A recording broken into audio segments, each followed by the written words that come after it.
우리나라는 6.25 전쟁 이후에 전 국토가 전쟁 때문에 초토화가 되었습니다. 그리고 전쟁 이후에 우리나라 사람들은 살림을 위해서 무분별하게 벌목을 하면서 나무를 훼손을 하였는데, 이 때문에 대한민국 전체의 살림의 절반이 사막화된 민둥산이 되었다고 합니다. 이러한 우리나라의 땅을 본 유엔은 우리나라에 대해서 한국의 황폐화는 고질적이며 회생이 불가능하다는 평가를 내렸습니다. 하지만 여러분들도 잘 아시겠지만 현재는 우리나라 곳곳마다 나무가 참 많이 있습니다. 우리 교회 근처에도 우리나라에서 아주 유명한 가로수길이 있지요. 도로를 따라 심겨진 가로수길을 따라가면 경치 좋은 한강공원이 나옵니다. 더군다나 서울을 조금만 벗어나면 녹음으로 가득 차 있는 우리나라의 자연을 보실 수가 있으실 겁니다. 겨울철에는 조금 덜하지만 봄부터 가을까지 녹음으로 가득한 산의 모습을 즐기기 위해서 수많은 사람들이 등산복을 입고 또 등산을 하지요. 우리나라가 반세기 만에 녹음으로 가득 차게 되었는데, 이것은 전 세계에서 유일하게 우리나라만 성공한 사례라고 합니다. 그런데 이 일에는 우리가 잘 모르는 진정한 애국자의 피와 땀이 있었습니다. 나무 영웅이라는 별명으로 불리는 향산 현신규 박사님이십니다. 현신규 박사님은 일제 강점기의 수탈과 6.25 전쟁의 후유증을 겪으시면서 황폐해진 조국 땅의 살림을 보시고 가슴이 아파서 조국의 살림을 재건하는 것이 자신의 천명이라고 여기게 되었다고 합니다. 그렇게 집을 팔아서 학비를 마련해가며 공부에 전념하셨고, 1952년에 현 박사님은 소나무 하나를 개발하시게 됩니다. 그 당시 우리나라 소나무는 두 가지 종류가 있었는데, 하나는 리기다 소나무였고 다른 하나는 테다 소나무였다고 합니다. 먼저 리기다 소나무는 척박한 땅에서는 매우 잘 자라지만 성장 속도가 느리고 재질이 좋지 않다는 단점이 있었다고 합니다. 반면에 테다 소나무는 재질이 좋고 성장 속도가 빠르지만 추위에는 약하고 비옥한 땅에서만 자랐다고 합니다. 이걸 보고 연구하던 현 박사님은 해충과 추위에 강하고 척박한 땅에서도 잘 자라는 리기테다 소나무를 만들어내셨습니다. 이 나무 덕분에 한반도는 산림 녹화의 초석을 다질 수가 있었다고 합니다. 그리고 뒤이어 1953년에는 경사진 땅에서도 잘 자라고 오염에 견디는 힘이 강해서 헐벗은 땅에 심기가 매우 좋은 은수원 사시나무를 개발해내게 됩니다. 이처럼 우리나라 땅에 적합한 나무를 연구하고 또 개발해서 보급한 현신규 박사님의 노력으로 우리나라는 그동안 무수한 나라들이 실패했던 산림 녹화에 성공하게 되는데, 이 박사님이 진정한 애국자로 불리게 된 이유가 또 한 가지 있습니다. 1962년 미국 의회에 다음과 같은 안건이 올라오게 됩니다. 한국은 정치 상황도 불안하고 경제 발전도 못하니 도와줄 가치가 없다. 원조 예산을 삭감하자. 이때 현 박사님께서 개발하셨던 나무가 빛을 발합니다. 당시 미국 산림국에서는 현 박사님이 개발하셨던 리기테다 소나무를 이용을 해서 황폐해진 미국 북부 탄광 지역에 심어서 아주 좋은 결과를 얻고 있었다고 합니다. 미국인들이 보기에도 얼마나 나무가 좋은지 미국인들은 리기테 나무, 이 리기테다 소나무를 경이로운 나무라고 그렇게 불렀다고 합니다. 실제로 미국에서 1963년 상원 의원이었던 알렉산더 윌리라는 사람은 다음과 같은 보고서를 제출하기도 합니다. 한국에서 기적의 소나무가 만들어졌다. 중요한 것은 미국 소나무와는 달리 추위에 강하다. 결국 미국은 우리나라에 대한 자금 원조를 삭감하지 않았고, 우리나라는 이것을 발판으로 삼아서 빠른 경제 성장을 이룰 수가 있었다고 합니다. 그리고 시간이 흘러 1982년 식량농업기구인 FAO는 우리나라를 평가하기를 2차 세계대전 이후 산림복구에 성공한 유일한 나라라고 평가를 했다고 합니다. 나무와 나라를 사랑해서 세계가 감탄했던 기적을 만들어낸 현신규 박사님은 살아 생전에 이런 말씀을 남기셨습니다. 평생을 나무하고만 살아왔다. 그러다 보니 나무는 내 삶의 큰 부분을 차지하게 됐고, 내가 나무 속에 있는지 나무가 내 속에 있는지조차 모를 느낌이 들 때가 많다. 조림이 곧 애국하는 일이요, 가꾸고 육림하는 일이 곧 애국이 결실을 맺는 일이다. 산에서 일을 하다가 살이 찢어지고 피가 나와도 나라와 결애를 위하여 참고 희생하는 일, 세상이 알아주지 않고 박봉에 굶주리는 생활도 나라와 결애인 먼 앞날을 위하여 참고 봉사하는 일, 이것이 곧 조림과 육림하는 길이며, 이러한 정신으로 국민 전체가 무장되어 있을 때 그 나라와 결애는 세태와 몰락이 있을 수 없다. 전쟁 직후에 국토가 황폐화가 되었고 전 국민들은 가난과 굶주림에 지쳐 있을 때 나라의 아픔을 자기의 아픔처럼 여기고 자기가 해결해야 할 사명이라고 생각했던 한 사람 덕분에 국토가 복원되었고 국민이 잘 살 수 있는 초석이 닦여지게 되었습니다. 어떠한 민족이든지 위기를 겪을 수가 있습니다. 그러나 위기의 공동체가 위기를 헤쳐나가고 다시 일어서기 위해서는 공동체를 위해서 헌신하는 사람이 있어야만 합니다. 저는 오늘 우리가 읽었던 말씀을 보면서 민족의 아픔에 공감하면서 민족을 위해서 헌신했던 현신규 박사님처럼 느헤미야 역시 민족을 위해서 아파했던 사람임을 보게 되었습니다.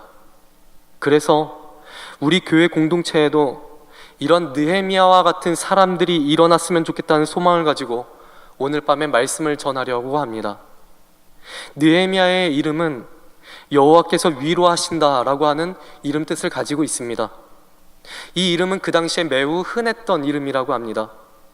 이름만 보면 별로 특별할 것이 없어 보이지만 느헤미야가 살았던 시대 속의 유대인들의 상황을 엿볼 수가 있습니다. 바벨론에 의해 예루살렘 성벽이 무너지고 많은 유대인들이 포로로 잡혀갔지만 그로부터 70년 뒤에 고레스 칙령으로 스룹바벨과 세스바살의 주도로 유다 사람들이 예루살렘으로 귀환을 하게 됩니다.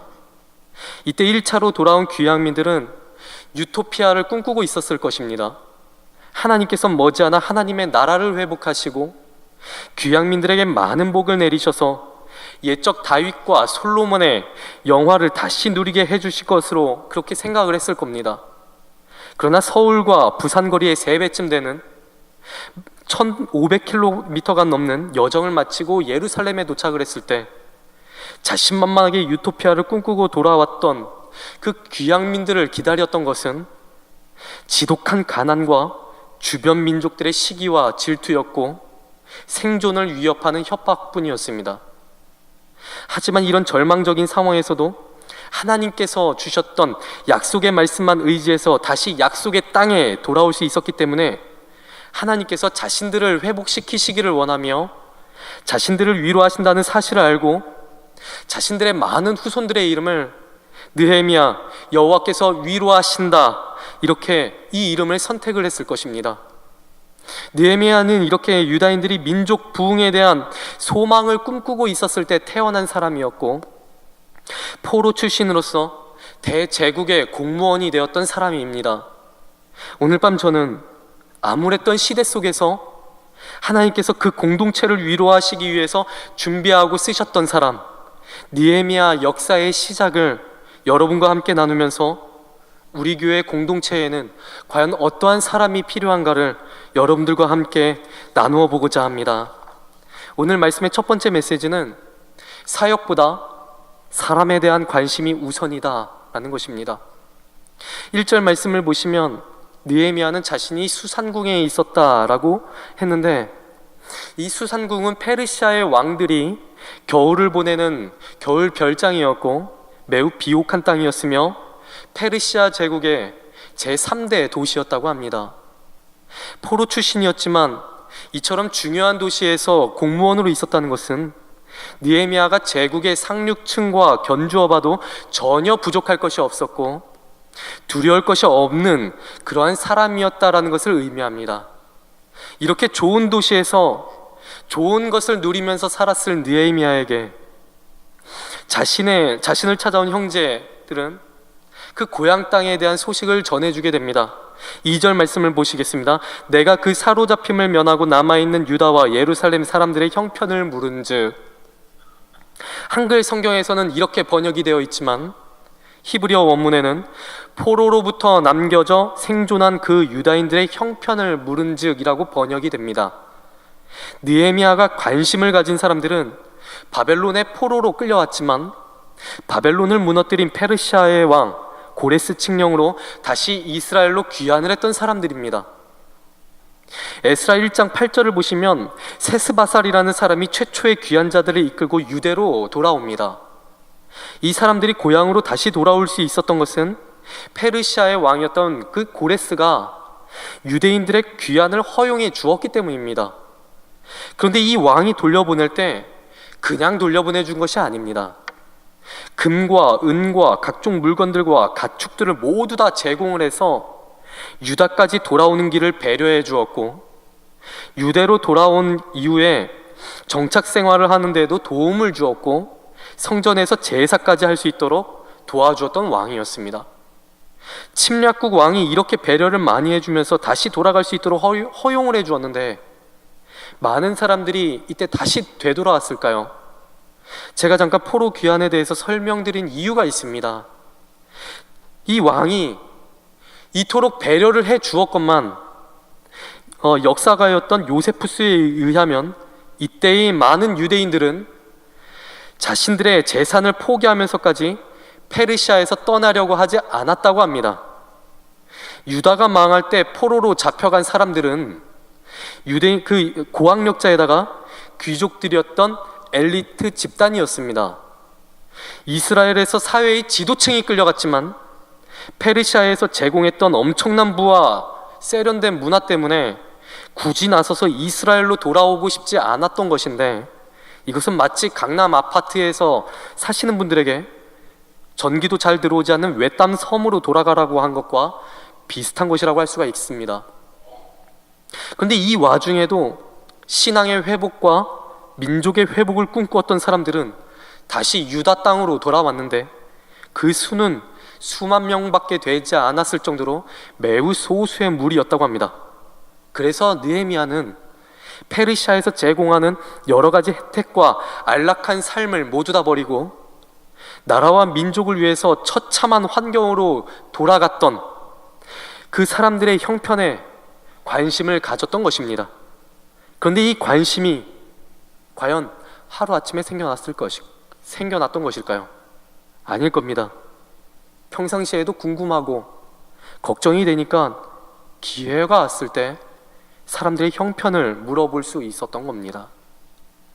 시인 중엔 나태주라고 하는 시인이 계시는데 이분의 시 중에 풀꽃이라는 시가 있습니다. 자세히 보아야 예쁘다. 오래 보아야 사랑스럽다. 너도 그렇다. 딱 3문장으로 된 시인데 이 시는 무엇이든 관심을 갖고 깊이 들여다보아야 그 속에서 진정한 소중한 존재와 진정한 가치를 발견할 수 있다는 것을 말해줍니다. 교회든 가정이든 직장이든 어디에서나 누구와의 관계에서든 갈등과 위기가 있을 수는 있습니다. 그런데 위기가 와서 회복이 필요할 때 제일 중요한 것은 사람에게 관심을 갖는 것입니다. 그 사람에게 무엇이 필요한지, 그 사람의 환경이 어떤지, 어떠한 고민이 있고 어떠한 고통을 겪고 있는지 관심을 가져야 하는 것이죠. 느헤미야는 이 사람들에게 관심을 갖습니다. 제국을 떠난 사람들이 고향 땅에 정착해서 얼마나 잘 살고 있는지, 얼마나 위대한 역사를 이루고 있으며 또 얼마나 이 일들이 진척이 되어 있는지, 그 땅을 얼마나 잘 개간하고 있는지, 그걸 물어봤던 게 아닙니다. 느헤미야가 사람에 대해서 먼저 관심이 있었다는 것은 동생 일행들의 대답에서 드러나고 있습니다. 3절 말씀입니다. 그들이 내게 이르되 사로잡힘을 면하고 남아있는 자들이 그 지방 거기에서 큰 환난을 당하고 능욕을 받으며 예루살렘 성은 허물어지고 성문들은 불탔다 하는지라. 동생 일행들은 느헤미야의 질문과 관심 순서에 따라 대답을 하고 있습니다. 첫째, 예루살렘 거주민의 고생이 심하다.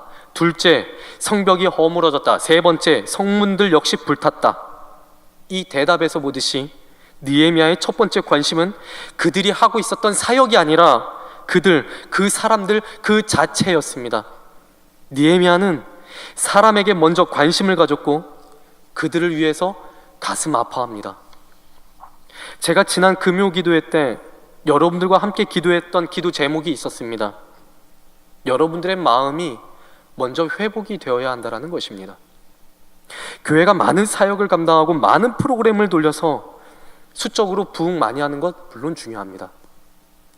그런데 제일 중요한 건 여러분들의 마음 자체가 회복이 되지 않으면 수많은 사람들이 모이는 위기의 공동체가 될 뿐입니다. 최근에 종영한 드라마 중에 스카이 캐슬이라고 하는 드라마가 있습니다. 이 드라마는 재벌과 엘리트들의 욕망을 이 자녀들의 모습을 통해서 여과 없이 보여주었는데, 이 드라마를 보면 겉으로는 멀쩡하게 보이지만 실제로는 문제들이 차고 넘치는 각 가정들의 모습들이 나옵니다. 각 가정들이 위기를 겪지만 마지막엔 나름대로 해피엔딩을 맞게 되는데, 그 배경엔 부모 세대가 자녀들에게 보여준 인간 그 자체로서의 관심이 있었습니다. 과거 부모들은 자기의 야망을 위해서 자녀들을 몰아붙였지만 사건과 사고를 겪으면서 자녀들의 내면에서 우러나오는 진정한 행복에 관심을 가지니 깨어지고 부서졌던 가정에 웃음이 돌아오고 가정이 회복되었던 겁니다.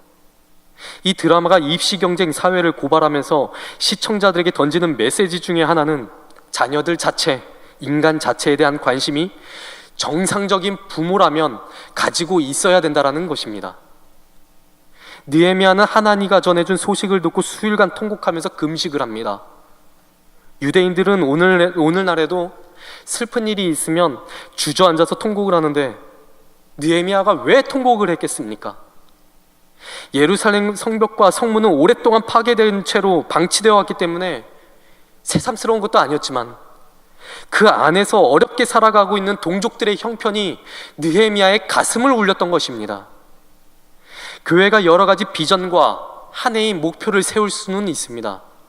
그런데 비전은 공동체의 아픔과 고통을 헤아리는 것에서부터 시작이 됩니다. 고통과 아픔을 헤아리게 되면 사람들의 필요를 알게 되고 하나님의 도우심으로 그 필요를 채우려는 열망이 비전으로 이어지게 되는 것입니다. 느헤미야의 성벽 재건에 대한 비전 역시 고통받던 사람들의 필요를 의식하는 것에서부터 시작했습니다. 그래서 하나님을 슬프게 하는 일에 통곡을 하고 이웃을 울리는 것에 괴로워할 때 비로소 비전과 사명이 보인다는 것을 느헤미야를 통해서 알 수가 있는 것입니다. 우리 교회가 어렵습니다. 가장 중요한 성도들의 마음이 어렵습니다. 교회가 어려울 때 성도님들이 하실 일이 있다면 성도님들께서 서로를 위하며 서로에게 힘을 주는 말을 하고 서로에게 더 많은 관심과 더 많은 배려를 보이는 것입니다. 새로운 담임 목사님이 오시면 교회가 안정이 되겠지만 이것이 선행되지 않으면 나중에 교회가 수적으로 부흥할지는 모르겠지만 계속해서 교회는 어려움을 겪을 수밖에 없습니다. 공동체에 위기가 닥쳤을 때 사람에게 먼저 관심을 가졌던 느헤미야처럼 우리가 그 어떠한 사역 또한 어떠한 부분보다 서로에게 관심을 먼저 가져서 하나님께서 위로하시는 듯한 모습을 서로가 서로에게 보여주게 되기를 진심으로 소망합니다. 오늘 말씀 두 번째 메시지는 하나님의 긍휼을 구하며 공동체를 위해 기도하는 사람이 필요하다라는 것입니다. 제가 지방에서 다니는 교회에서 우리 교회와 비슷한 이유 때문에 교회에 분란이 생겼습니다. 교회가 분란이 생기니까 작년 성도 70명 모이던 교회가 2년 만에 갓난아이까지 포함해서 다 합쳐서 35명 나오는 교회가 되었는데, 문제는 분란 이후에 기도하시던 분들이 지치셔서 교회를 떠나기 시작하셨고, 교회에는 기도 소리가 사라져서 새벽 예배에 담임 목사님과 사모님, 그리고 저희 아버지와 어머니, 저희 누나 2명, 이렇게 6명만 나오게 되었습니다. 제가 일주일에 한 번씩 부모님을 뵈러 지방에 내려가는데 지방에 내려갈 때마다 부모님들의 하소연을 들었습니다. 그 하소연이 뭔가 하면 교회를 볼 때마다 가슴이 아파서 견딜 수가 없다는 것이었습니다. 부모님들이 하도 스트레스 받으시길래 제가 그냥 교회 옮기시라고 말씀을 드렸지만 두 분께서는 끝까지 기도의 자리를 지켜주셨습니다. 그런데 그렇게 기도의 자리를 지키시니까 기도하시는 분들이 하나 둘씩 늘어나기 시작하셨습니다. 그리고 마침내 새로운 담임 목사님이 오시고 현재는 새벽 예배에만 30명, 주일 예배에는 70명 정도가 모이게 되었습니다. 얼마 전에 집에 내려갔는데 저희 어머니께서 제게 이런 말씀을 해주셨습니다. 조만간 100명이 넘으면 2부로 나누어서 예배를 드려야겠다. 교회 식당이 오랜만에 사람들로 북적이니까 너무 좋다. 이 말씀을 하시면서 정말 행복해 하시는 모습을 보았습니다. 교회에 위기가 오면 기도하시는 성도님들이 급격하게 교회에서 사라지게 돼 있습니다. 우리 교회도 혹시나 그 과정을 겪고 있는지 모르겠습니다. 그런데 몇 주 전 새벽 기도회가 끝나고 나서 제가 비전홀을 나오게 되었는데 권사님들의 기도 소리가 기도실에서 들려왔었던 것을 제가 듣게 되었습니다. 제가 그 소리를 듣고 어떤 생각을 했는가 하면은 이렇게 기도하시는 권사님들 덕분에 영동중앙교회에 소망이 있구나라는 생각을 하게 되었습니다. 신년 특세 때 조인수 목사님께서도 말씀을 하셨지만 지금은 100마디 말보다 한마디 기도가 더 필요한 때입니다. 100마디 말은 100가지 상황을 만들어내지만 기도는 100가지 상황과 100가지 마음을 주님께 모아서 주님의 인도하심을 받게 만듭니다.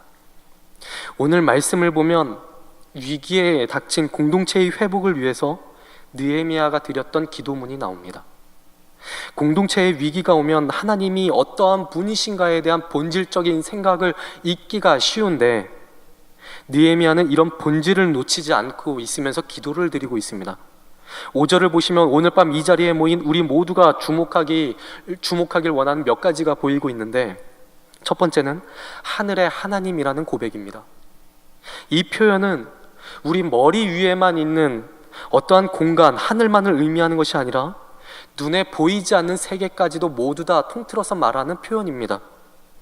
성경은 눈에 보이는 세계가 있고 눈에 보이지 않는 세계가 있다고 말씀을 하십니다.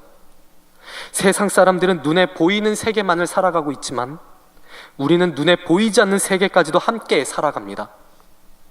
우리가 알다시피 눈에 보이는 세계는 권력과 돈과 여러 가지 관계에 의해서 돌아갑니다. 그러나 눈에 보이는 세계뿐만 아니라 눈에 보이지 않는 세계는 하나님의 손에 달려 있습니다. 느헤미야는 세상 권세가 자신을 다스리는 것이 아니라 하나님께서 자신과 이스라엘 민족을 다스리고 계신다는 사실을 재확인하고 있습니다.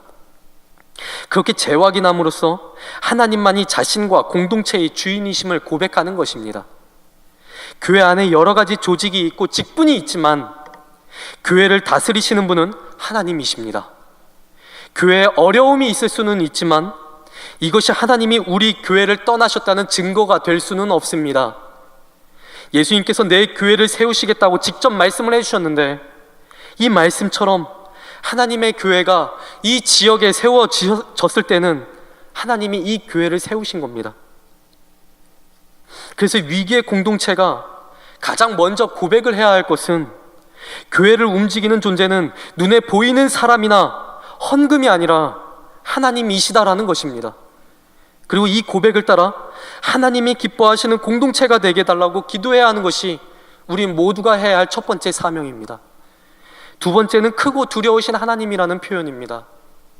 느헤미야는 하나님을 두려워하는 신앙인이었습니다.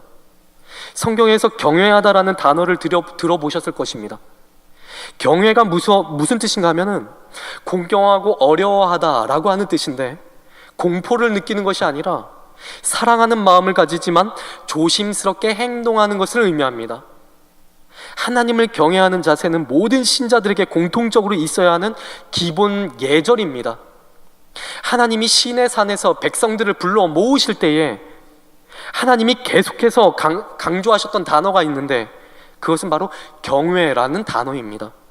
하나님은 하나님의 백성이 하나님을 사랑하면서도 하나님 앞에서 조심스럽게 행동할 것을 요구하셨던 분이셨습니다. 교회에 분란이 생기면 일단 사람의 마음이, 감정이 상하기 때문에 하나님의 말씀대로 문제를 해결하려고 하는 것이 아니라 감정과 사회의 원리대로 해결을 보려 합니다. 물론 하나님의 말씀이 도저히 통하지 않을 때에는 사회 법정으로 갈 수는 있습니다. 그러나 갈등이 생겨도 모든 신자가 잊지 말아야 할 것은 하나님이 그 문제를 지켜보고 계신다는 사실이고, 그 문제를 해결해 나가는 방법과 절차까지도 하나님께서 지켜보고 계시며 최후의 심판대 앞에서 우리에게 그 과정을 판단하실 분이시라는 사실을 우리가 잊어서는 안 됩니다. 세 번째는 언약을 지키시며 긍휼을 베푸시는 하나님이라는 표현입니다. 성경에서 언약이라는 말은 헤세드라고 하는데, 이 언약이라는 단어는 하나님의 자기 백성을 향한 성실한 사랑을 가리키는 말입니다. 그런데 우리가 보통 하나님의 언약을 생각할 때 사랑에만 초점을 맞추는 경향이 있는데, 그에 못지않게 중요한 것은 하나님의 성실하심입니다. 하나님이 인간에게 베푸시는 그 사랑의 성실하심에는 두 가지 의미가 있습니다. 하나는 자기 백성에게 성실하셔서 자기 백성을 버리지 않으신다는 것이고, 다른 하나, 두 번째는 지속적으로 자기 백성을 사랑해 주신다라는 뜻입니다.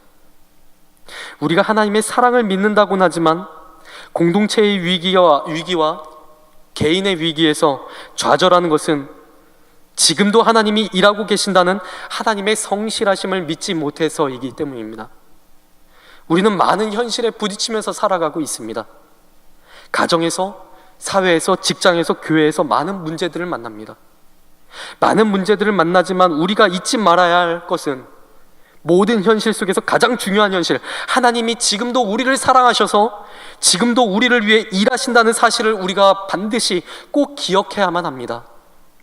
느헤미야는 자신의 기도가 오랫동안 공동체를 위해 밤낮으로 드려온 기도라고 밝히고 있습니다. 아마도 동생 하나니를 만나기 전부터 기도해 왔을 겁니다. 그러다가 예루살렘 소식을 듣고 금식하며 기도하다가 드디어 하나님이 자신을 쓰실 때가 왔음을 깨닫게 되었을 것입니다. 하나님이 원하시는 기도가 이러한 기도 아니겠습니까? 당장 이루어지지 않아도 실망하거나 좌절하지 않고 자기 기도를 들으시는 하나님이 누구신가를 알며 공동체를 위해 밤낮으로 드리는 기도를 하나님이 원하실 것입니다. 얼마 전에 한 지사님을 뵙고 장시간 말씀을 나누는데, 그 지사님께서 하시는 말씀이 교회에서 기도하시는 분들이 점점 사라지시는 것 같아서 가슴이 아프다는 말씀을 제게 해주셨습니다. 교회에는 하나님의 말씀을 대언하는 사람이 있고 기도하는 사람이 있어야 하는데, 대언하려는 사람만 늘어나고 기도하는 사람이 줄어들고 있어서 가슴이 많이 아프다는 말씀을 제게 해주셨습니다. 이분이 말씀하셨던 기도는 교회가 안정이 되고 담임 목사님 빨리 오시는 것을 말씀하셨던 것이 아닙니다. 사분오열된 교회의 성도들이 나와 생각이 다르고 저 방식이 틀렸다 하더라도 하나님의 주권을 믿고 하나님이 이 교회를 붙들고 계시다는 사실을 인정하며 상대방이 내 오른뺨을 치더라도 왼뺨마저 돌려대며 그들을 위해 기도하는 것을 말씀하셨던 것입니다. 제가 그 말씀을 듣는데 적잖은 충격을 받았습니다. 이 지사님의 시각은 누가 더 잘했고 누가 더 잘못했는가를 떠나서 과연 서로의 행동이 하나님 보시기에 옳은 것인가? 서로를 위해서 얼마만큼 기도를 해보았는가? 그거를 이 지사님은 보고 계셨던 것입니다. 하나님이 살아계심을 믿고 하나님이 끝까지 붙드신다는 사실을 믿고 하나님이 지금도 일하고 계신다는 사실을 믿고 있는다면 상대방이 잘못한 것처럼 보인다 할지라도 그들의 잘못이 내 죄인 것처럼 아파하며 기도할 수 있어야 한다는 그 말씀을 듣고 제가 적잖이 놀랐습니다. 느헤미야는 6절과 7절에서 하나님 앞에서 죄 지은 백성들만큼이나 자신과 자기 집안도 죄인임을 고백하고 있습니다. 엄밀히 따지고 보면 느헤미야 세대가 죄를 지어서 나라가 망한 것이 아니라 느헤미야 이전 세대가 죄를 지어서 나라가 망한 겁니다. 그러한 상황에서 기도할 때 내 조상들이 지은 죄 때문에 나 같은 후손들이 고통을 당하고 있습니다, 이것은 부당합니다라고 기도할 법도 한데, 오히려 느헤미야는 자기가 죄인인 것처럼 기도를 합니다. 교회 공동체에 분열이 생겼을 때 아무리 힘들어도 나는 의롭고 저들은 악하니 저들에게 정의의 심판을 내려달라고 기도하는 곳이 이 교회가 되어서는 안 됩니다. 상대의 허물이 내 허물인 것처럼 아파하고 주님께서 그 사람을 회복시켜달라고, 이 공동체를 회복시켜달라고 기도하는 것이 분란을 겪고 있는 교회의 성도님들이 하셔야만 하는 일들입니다. 그래서 하나님께서 사도들을 통해 교회들에게 하신 말씀을 교회가 이루어갈 수 있고 교회의 회복이 일어날 수가 있는 것입니다. 우리나라의 역사에서 이 사실을 증명해 보이셨던 선교사님 한 분이 계십니다. 1800년대 우리나라의 선교사님으로 오셨던 언더우드 선교사님이신데, 이분이 1885년 부활절 아침에 쓰신 기도문을 보면 조선을 향한 마음이 기록되어져 있는 것을 보게 됩니다. 제가 읽어드리겠습니다. 보이지 않는 조선의 마음. 주여, 지금은 아무것도 보이지 않습니다. 주님, 메마르고 가난한 땅, 나무 한 그루 시원하게 자라 오르지 못하고 있는 땅에 저희들은 옮겨져 앉았습니다. 그 넓고 넓은 태평양을 어떻게 건너왔는지 그 사실이 기적입니다. 주께서 붙잡아 뚝 떨어뜨려 놓으신 듯한 이곳, 지금은 아무것도 보이지 않습니다. 보이는 것은 고집스럽게 얼룩진 어둠뿐입니다. 어둠과 가난과 인습에 묶여있는 조선 사람 뿐입니다. 그들은 왜 묶여있는지도, 고통이라는 것도 모르고 있습니다. 고통을 고통인 줄 모르는 자에게 고통을 벗겨주겠다 하면 의심부터 하고 화부터 냅니다. 조선 남자들의 속셈이 보이질 않습니다. 이 나라 조정의 내심도 보이질 않습니다. 가마를 타고 다니는 여자들을 영영 볼 기회가 없으면 어쩌나 합니다. 조선의 마음이 보이지 않습니다. 그리고 저희가 해야 할 일이 보이지 않습니다. 그러나 주님, 순종하겠습니다. 겸손하게 순종할 때 주께서 일을 시작하시고 그 하시는 일을 우리들의 영적인 눈이 볼 수 있는 날이 있을 줄 믿습니다. 믿음은 바라는 것들의 실상이요 보지 못하는 것들의 증거니 라고 하신 말씀을 따라 조선의 믿음의 앞날을 볼 수 있게 될 것을 믿습니다. 지금은 우리가 황무지 위에 맨손으로 서 있는 것 같사오나 우리가 서양 귀신 양귀자라고 손가락질을 받고 있사오나 저희들이 우리 영혼과 하나인 것 깨닫고 하늘나라의 한 백성 한 자녀임을 알고 눈물로 기뻐할 날이 있음을 믿나이다.